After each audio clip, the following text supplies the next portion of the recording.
Rome, hear me, for we are in crises. To the north, Roman impostors led by Tetricus grow ever stronger. To the east, the usurper Queen Zenobia marches her armies through our lands. This is unacceptable. Give us an emperor from humble beginnings. Give us a leader our armies will follow. Give us Emperor Aurelian! Gosh, I'm such a geek, dude.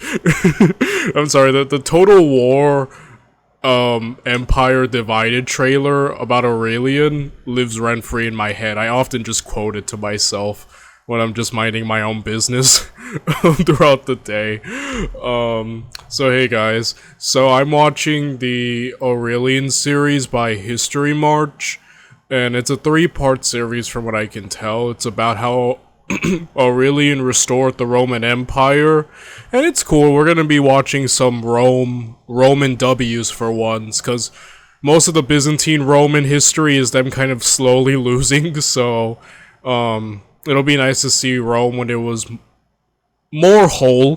The Crisis of the 3rd century isn't really the wholest of Rome, due to all the, point is, we're gonna watch Aurelian make Rome whole and great again. And again, I'm impressed by Aurelian. We never really covered him in depth. The only time we've covered Aurelian in this channel was in the Dova Hadi Unbiased History episode. That's about it, but that's not really an in-depth look at Aurelian. This obviously will be a more in-depth look of his battles and whatnot, and seeing what tactics he used, what made him such an effective commander. And, yeah, overall, I'm really looking forward to this. And, again, the fact that the Roman Empire was about to die, and he basically saved it from death, is insane. And, yeah, overall, I don't really have much else to add, other than we should probably get to— oh yeah, he's also called the Restorer of the World. I think that's his nickname. So, obviously you don't get a name like that by being uncool. So, without any further ado, let's get to it. Let's watch how Aurelian restored the Roman Empire, Part 1.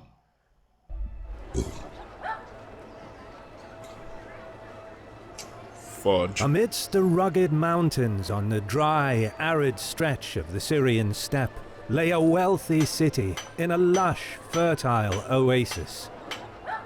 Adorned with sumptuous colonnaded streets, tetrapylons, majestic temples, spacious agoras, theatres and baths, elaborate stone reliefs, monumental Valley of the Tombs, and administrative government buildings, the city of Palmyra was the jewel of the Middle East and a melting pot at the crossroads of culture, with Roman, Greek, Aramean, Arabian, and Persian influences all on display. For over 30 years, this was the place that Queen Zenobia called home, where she wove together the obligations of kinship, patronage, and civic solidarity that Palmyra demanded of its notables.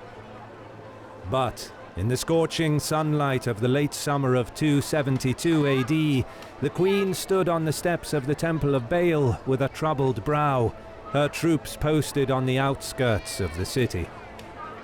She firmly grasped her cloak in her hand as the smoke and fragrance of lingering incense filled the air, and the sounds of solemn hymns, sung to flutes, drums, and tambourines, reverberated in the majestic hall.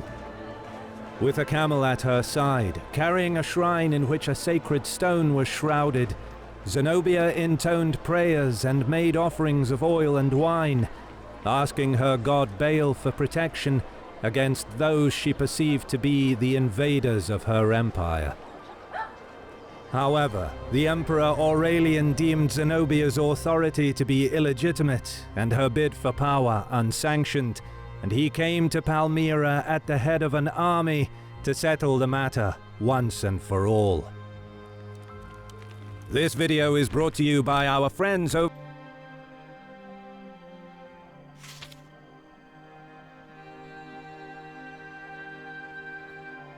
Located in the semi-desert steppe of eastern Syria, Palmyra was a powerful city on the eastern edge of the Roman Empire.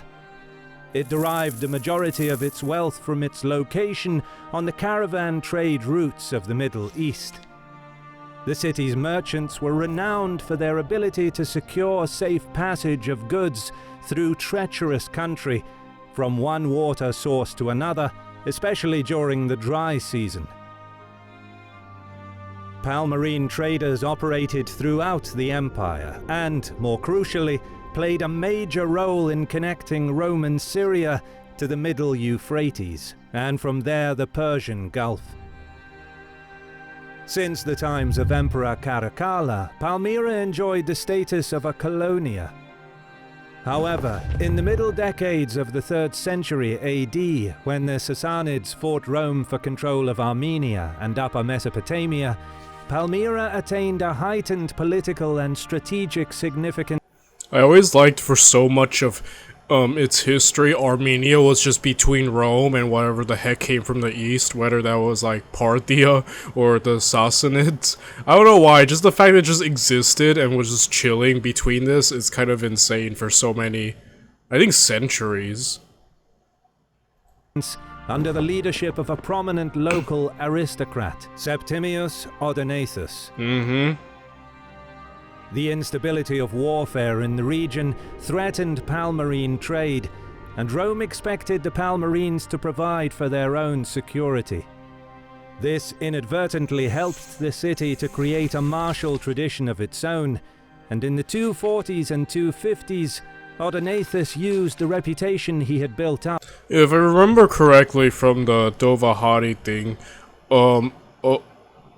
Odaenathus actually, I think, defeated Shapur, or the Sassanids, invasion. I think he actually managed to score a victory over them, and was kind of like the hero of this front. Meanwhile, you know, Gallienus was off westward dealing with like 100 different usurpers. So yeah, I remember him, and I think it was at least, I mean, I know Dovahari was kind of like a joke thing, and not everything was meant to be like historically accurate thing. It's just that's the only insight we've gotten into this particular moment in history, so I'm using it. But at least that it's like that he was married to Zenobia, I believe, and she had him killed, if I'm remembering correctly. It's been years, but yeah. Through his successful protection of the caravan routes from raiders and his position as commander of Palmyra's cavalry and dromedary archers to secure his dominance over the city and its civic council. By 251 AD, he and his eldest son, Herodian Hieron, were being honored in Palmyra as Resh, or leader, an unprecedented title among the Palmyrene elite.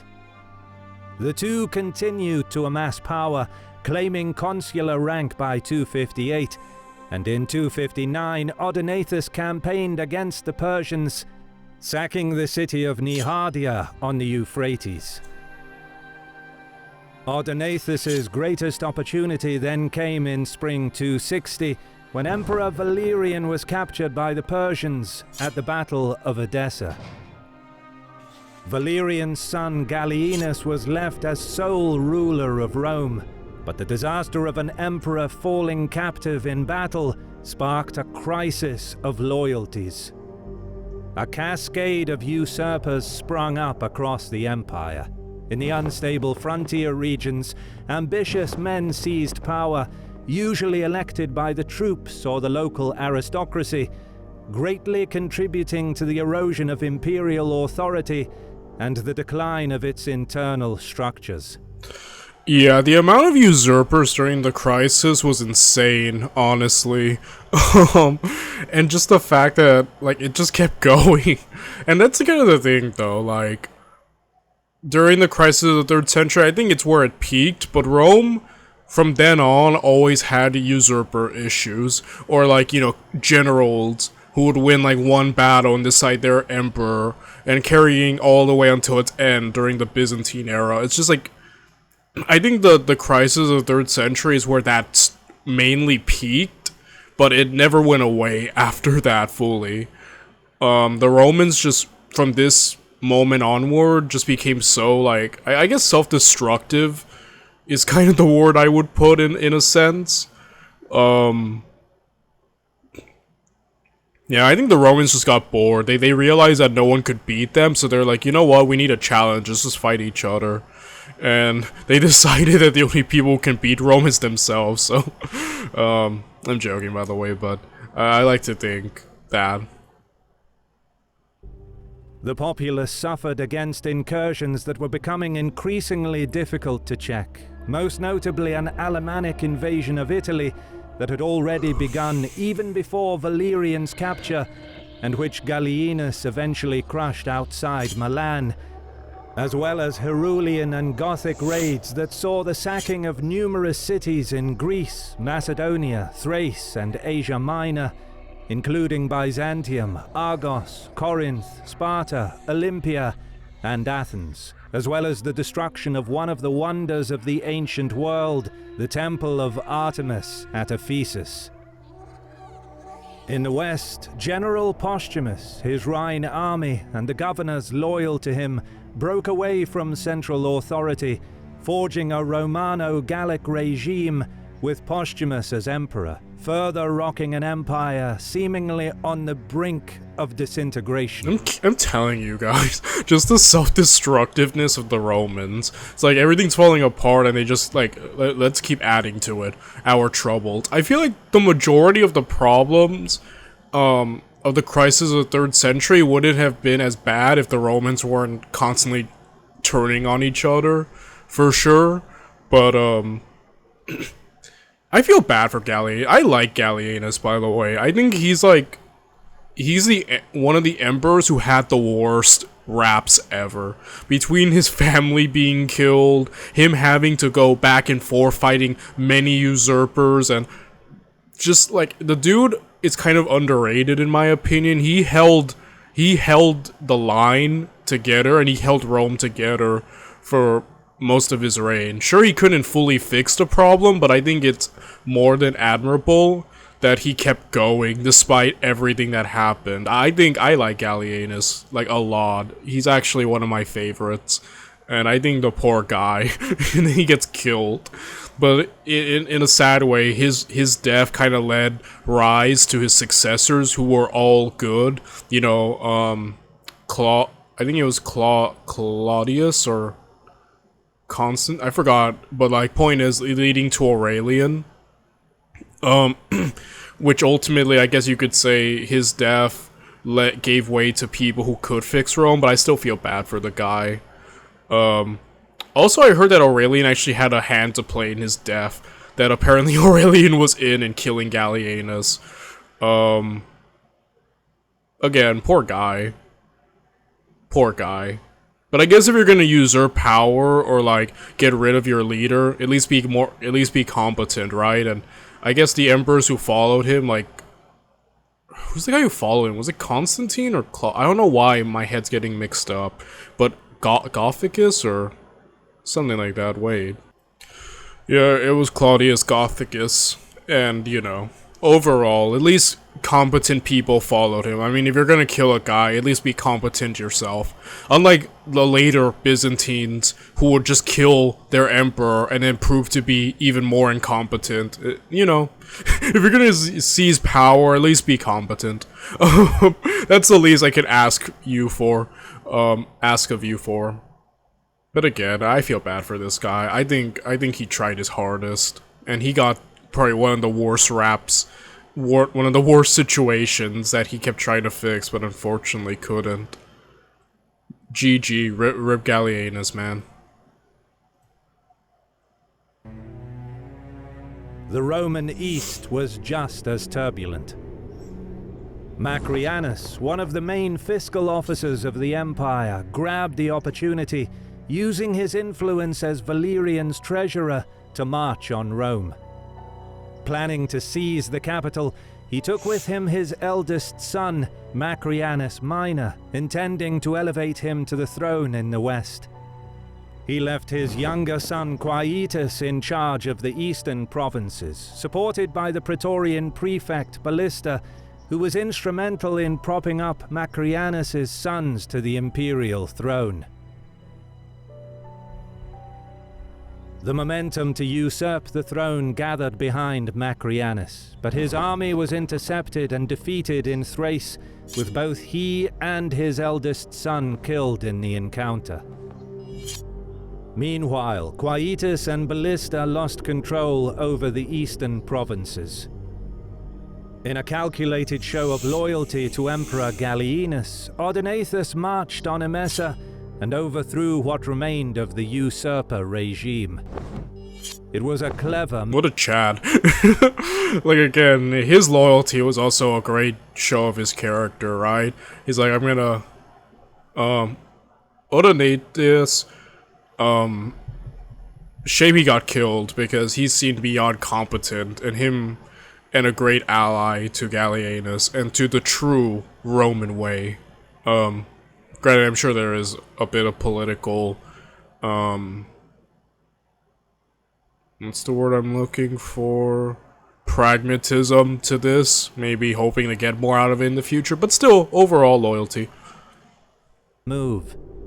Gallienus recognized Odenathus' de facto authority, who was subsequently honored as Restorer of all the East, essentially becoming the viceroy of Rome's most eastern provinces. This gave him authority over Roman governors and military forces in Syria and Upper Mesopotamia, which Odenathus used to great effect to help push the Persians out of the eastern provinces, recapturing Roman fortresses of Carrhae and Nisibis. In a brazen move showing his ambitions, he had declared himself King of Kings, a challenge to the imperial claims of Shapur I of Persia. In 262 and 266, he twice invaded Persian-held Lower Mesopotamia, reaching as far as the Persian capital Ctesiphon on both occasions, but was unable to take the city. In 267, on the emperor's orders, he also campaigned against Gothic and Aurelian raiders in Asia Minor. By now, Odenathus had reached the apex of his power. However, members of Yeah, I'm telling you, they seem like they... Like, Gallienus, like, kept losing family. I think his son got killed and his dad, obviously. So having Odenathus was probably like a lifeline as a kind of like basically a tag team partner. You get the East, I'll handle the West. Like, it was kind of a cool little team up. Unfortunately, it didn't fully last long. Gallienus' court and Palmyra's elite were viewing his and his family's growing ambition with increasing concern. Although the details vary between the sources, it appears that in 267 or 268, Odenathus and his son Herodian were assassinated in a joint Gallienic-Palmyrene conspiracy. Oh, wow. The plan backfired. Far from destroying the power of his dynasty, his widow Septimia Zenobia took matters into her own hands. She propped up her young son Vaballathus as the new restorer of the entire East, thereby treating her husband's viceroy position as hereditary, with herself taking the title of queen and ruling as regent. She wisely chose not to break ties with the imperial court, as she was not yet ready for war, but no one was left in doubt of the influence she possessed in the East. Gallienus did not accept that Odenathus' position as viceroy, which he himself granted in the first place, could be passed on to Zenobia's son. However, the establishment of Palmyra in the east, coupled with the failure to defeat the Gallic Empire in the west, seriously weakened Gallienus. The stability of the... Alright, so that's beyond interesting. Yeah. You know, I had heard sometimes that, like, some people were speculating Zenobia killed her husband or had a part of it.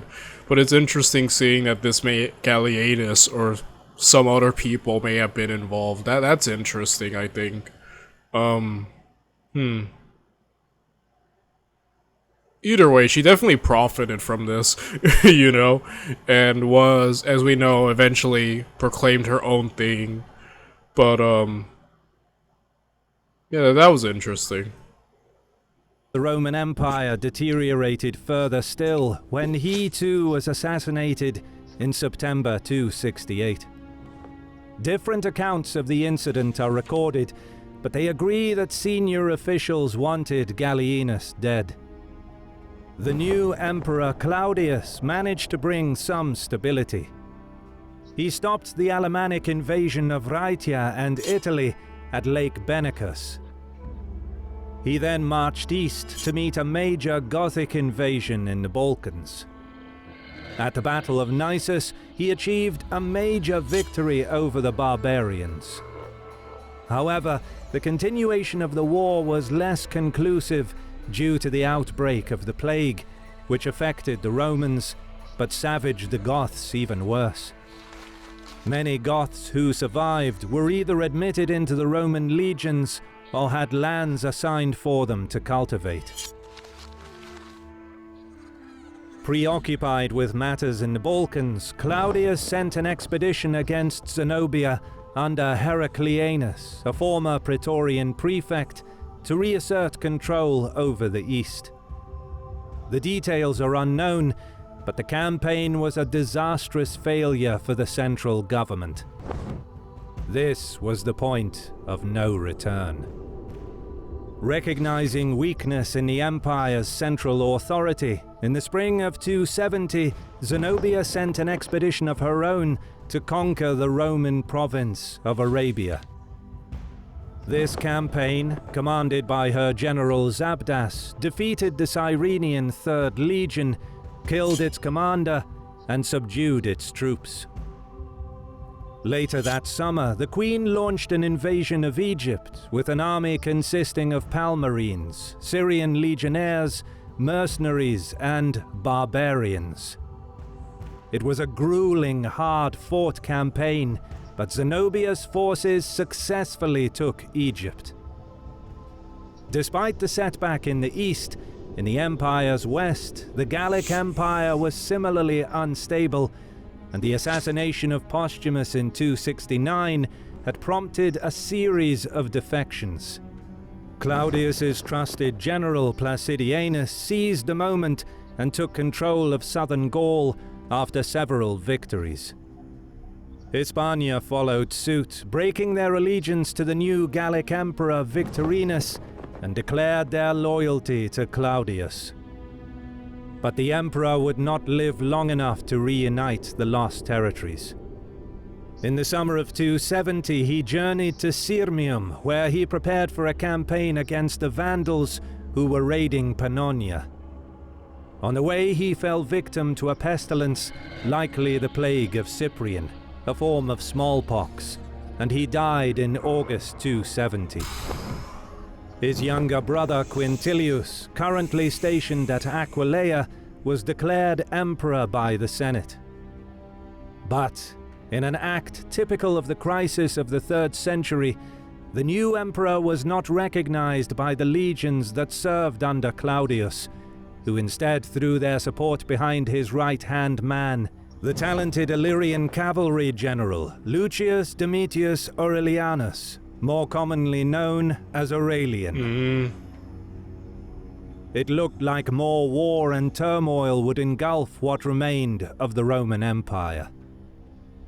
But the reign of Quintilius proved extraordinarily brief, possibly lasting as few as 17 days. He committed suicide, realizing he had little hope against the army of Aurelian. The Senate now recognized Aurelian as the new emperor, but he inherited a state in a dismal condition that had been disintegrating for the past 20 years. Vast territories remained outside of central imperial control, some for nearly a generation.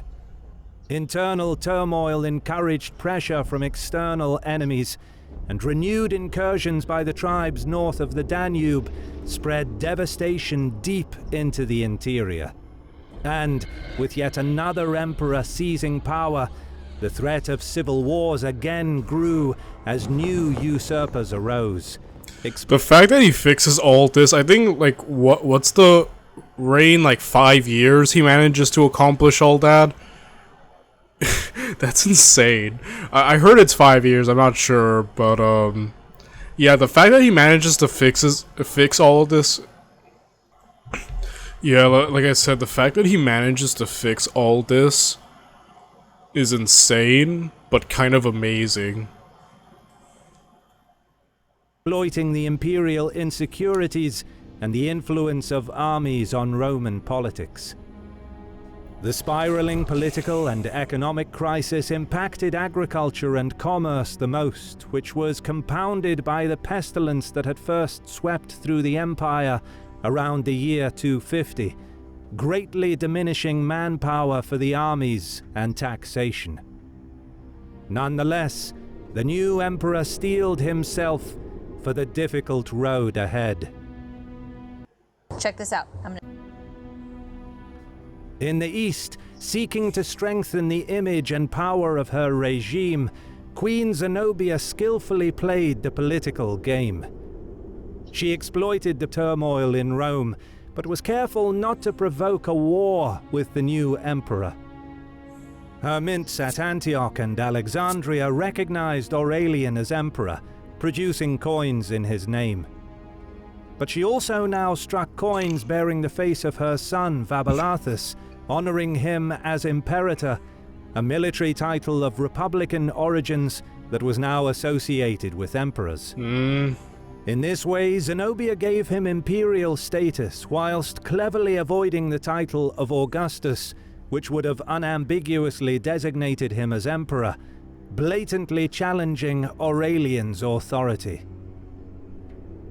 Roman mints were spread widely across the empire, and emperors used them to make political statements to their subjects. The populace often learned of a new Roman emperor when coins appeared with his portrait. Thus, the circulation of coins bearing Yeah, that's insane, man. Like, with the amount of emperors that we went through during the crisis of the 3rd century, like every other week, like you have a new coin, like, oh, is this the guy? Like you can imagine like some random person maybe like chilling, like, in the more outskirts of the empire, probably hearing about all this, and like, who's emperor now? Like, what? It's like, wait, we're part of a what? Now Gallic Empire? Just like the news, right? You're just chilling, and then you're like, we just went through like 10 emperors. This is now a part of the Gallic Empire, and it's just like, yeah, I always often think about that, like just the average everyday person chilling through all this. It's just like, what's going on, you know? Just the chaos of the news. Because, you know, like nowadays we have like, you know, like the internet and stuff.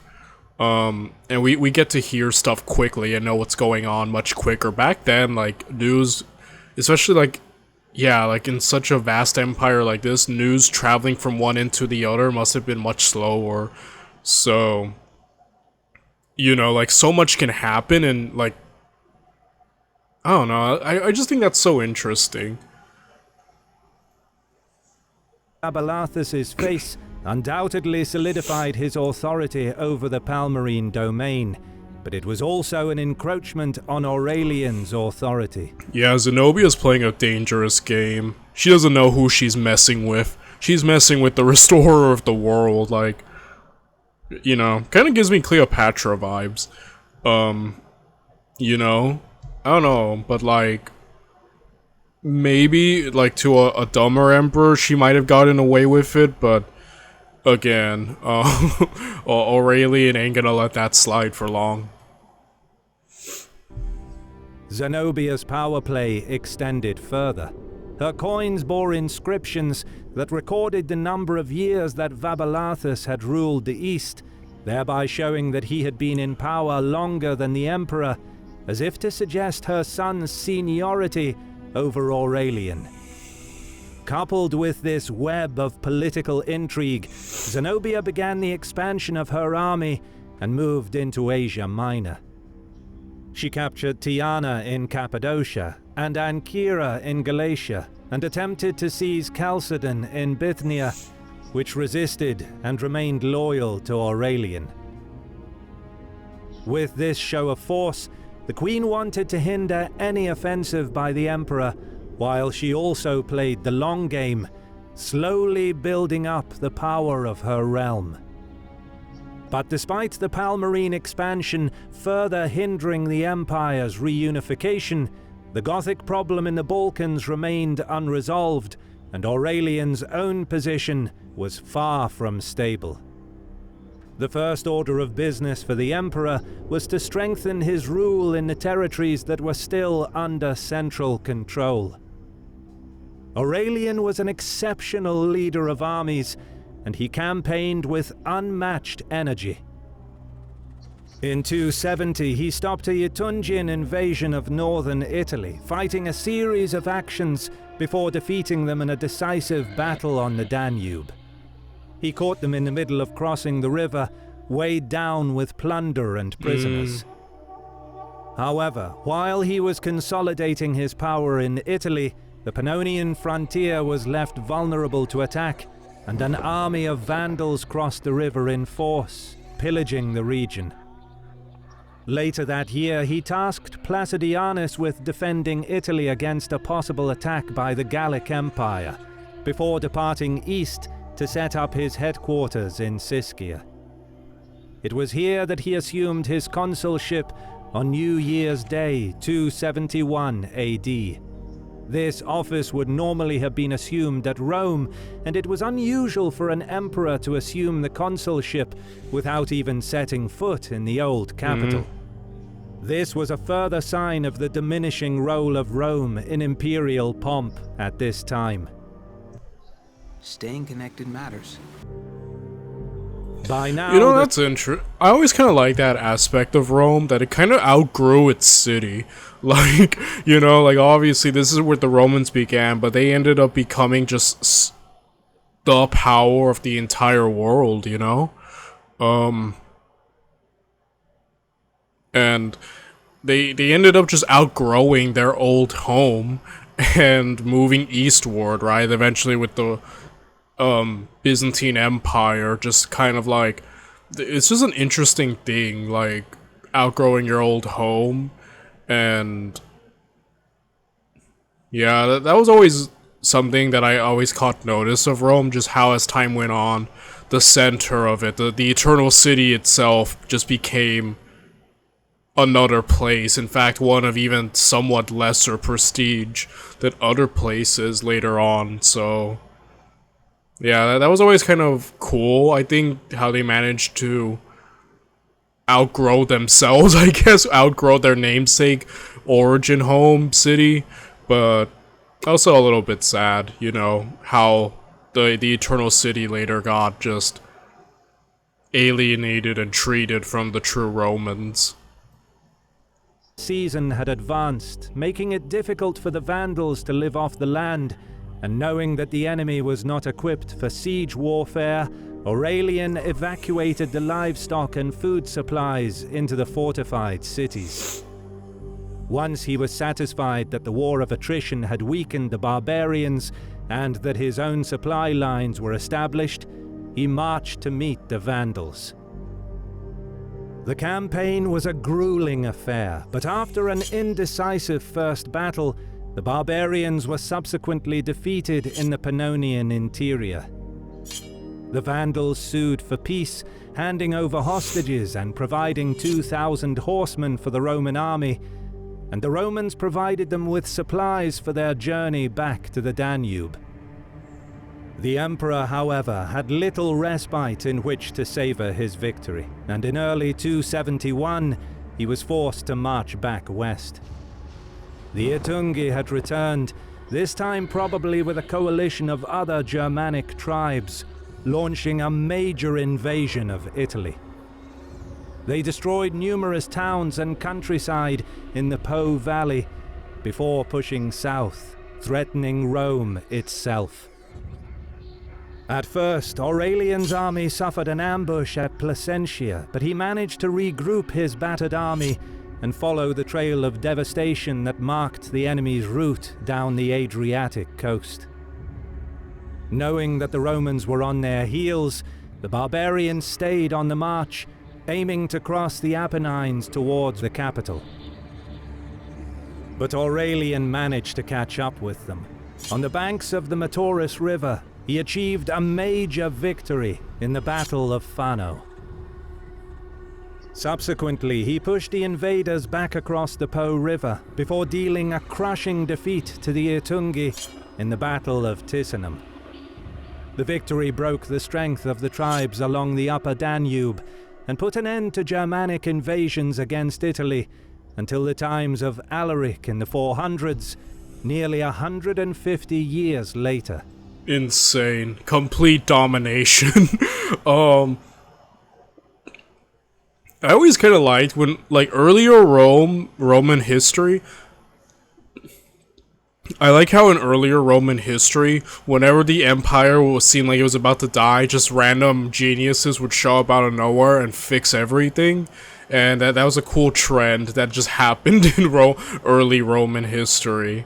And again, Aurelian just jumping back and forth between all these enemies and just tackling them all is great. I hope we get a more in-depth look at a battle. I know he's just kind of going through the victories, and I do like that, but I'm hoping to see it like more up close, kind of like when, like in other videos from Kings and Generals and HisotryMarche. I kind of want to see his tactics at work. I'm sure we will. There are 2 more parts, but you know, I'm hoping to see exactly the man at work and what tactics, how his strategy during pitched battles. I do want to see more of that because I feel like it would be sad not to see Aurelian at work. So far we're just getting like, you know, he won this battle and that battle, but I want to see more how later on, and I'm hoping we do.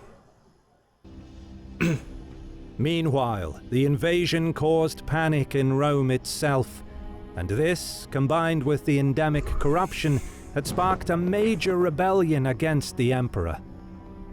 Aurelian force-marched his army to the capital, defeated the rebels and executed the conspirators, using the crisis to purge the political landscape of his rivals as well, many of whom had supported Quintilius.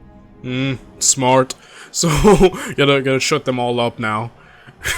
Usurpers in Dalmatia and southern Gaul, seeking to exploit the chaos, were either defeated in battle or assassinated, and construction began on a massive new system of walls, The Aurelian walls, to better protect the capital.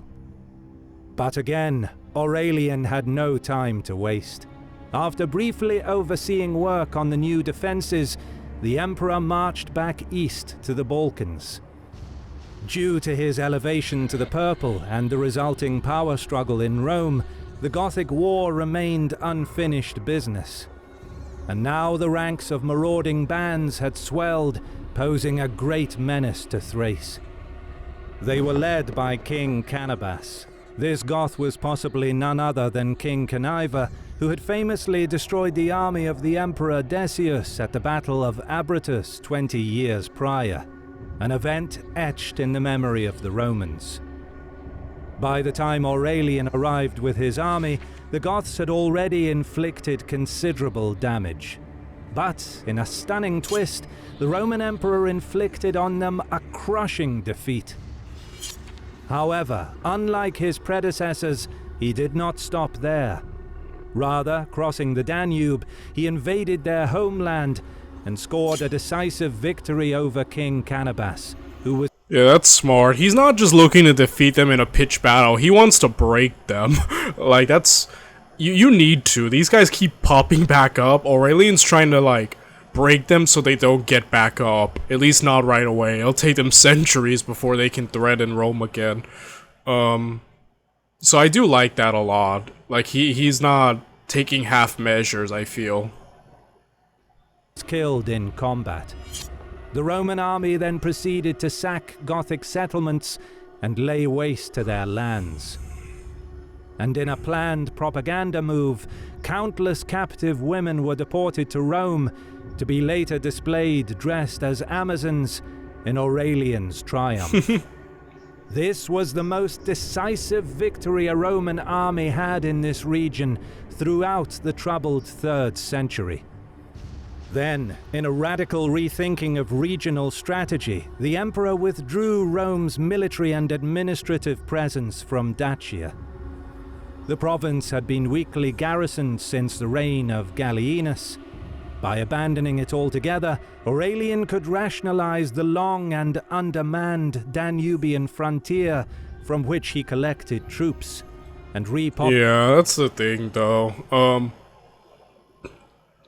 I think a good move, and I think it was Diocletian who ends up building a lot more fortifications, or at least has a big part in it throughout the Danube. It's more practical, like, you know, but it is kind of telling of how Rome is losing territory and eventually will keep shrinking. That's kind of like, it's a practical move, and I think the right move, but yeah, it is kind of like, with hindsight, like, knowing, like, yeah, things are getting harder for Rome to hold on to its territory at certain places, and you do see, like, the shrinkage. Even though it's, like, not giant, it is happening, you know? Populate the Balkans, devastated by war, with the people he evacuated from Dacia. Now, he was ready to retake the East. Credit goes to our awesome patrons who make Okay, according to some sources, Aurelian was implicated in the assassination for Emperor Gallienus in support of Claudius. To the purple, later Aurelian himself became one of the many who seized power by force after Emperor Claudius died. To the plague. So yeah, if true, yeah, Aurelian got his hands dirty, but at the end of the day, like, we've seen so many usurpers on this channel. I'm like, the least I could ask of you, if you're gonna usurp power or assassinate your kings or emperors or whatnot, at least be competent. And Aurelian was competent, so at the end, you know, unlike later Roman usurpers who just proved to be idiots themselves, like, they would seize power and then make things even worse. At least Aurelian seized power and made things better, so I guess I can't hate him for that, you know? Though I do feel bad for Gallienus, poor guy. Although Claudius's victory at Nisus was celebrated as a battle that broke the Goths, Aurelian's war against Cannabis in 271 was in fact a larger, more significant conflict that decisively defeated the Gothic king. Zenobia took a step that her husband had not. She acted independently of Rome. She built Palmyra into a respectable empire in its own right, and more importantly, she controlled much of the commerce and grain that was so vital to Rome. Yeah, she's way too dangerous. Egypt, which is known as the bread basket, often called of the world, she couldn't hold that for long. Aurelian needed to get that back, you know, the East and whatnot. So again, I think she played a very dangerous game and messed with the wrong person.